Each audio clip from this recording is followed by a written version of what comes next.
Welcome to study with zero point channel. My dear student, তোমরা যারা 2026 সালে মাধ্যমিক ফাইনাল পরীক্ষা দিতে চলেছ, তো এই মাধ্যমিকের টেস্ট এবং 2026 মাধ্যমিক ফাইনাল পরীক্ষার জন্য তোমরা অধ্যায়ভিত্তিক ভূগোল বিষয়ের কোন প্রশ্নগুলোকে 3 মার্কসের প্রশ্ন হিসাবে রেডি করবে তা আমি এই ভিডিওতে আলোচনা করতে চলেছি।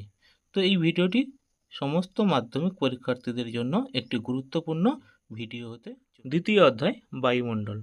এই বায়ুমণ্ডল অধ্যায় থেকে তোমরা কোন প্রশ্নগুলোকে 3 মার্কসের প্রশ্ন হিসাবে রেডি করবে? প্রথম প্রশ্ন, ঘূর্ণবাত ও প্রতিভ ঘূর্ণবাতের মধ্যে পার্থক্য লেখো।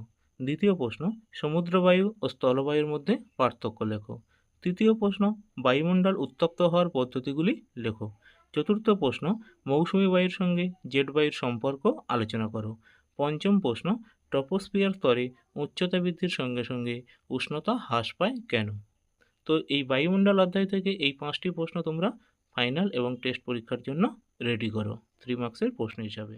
তো মাই ডিয়ার স্টুডেন্ট, তোমরা যদি ভিডিওটি দেখে উপকৃত হও তাহলে ভিডিওটি অবশ্যই বন্ধুদের মধ্যে শেয়ার করো এবং ভিডিওটিতে একটি লাইক ও কমেন্ট করো, এবং আমার চ্যানেলে যদি নতুন হয়ে থাকো তাহলে চ্যানেলটিকে অবশ্যই সাবস্ক্রাইব করে রেখো এবং পাশে রাখা নোটিফিকেশানের অল বাটনটি ক্লিক করে রেখো। তাহলে এই রকম গুরুত্বপূর্ণ ভিডিওর আপডেটগুলো সবার আগে তোমার কাছে পৌঁছে যাবে। থ্যাংক ইউ, ভালো থেকো সবাই, দেখা হবে পরের ভিডিওতে।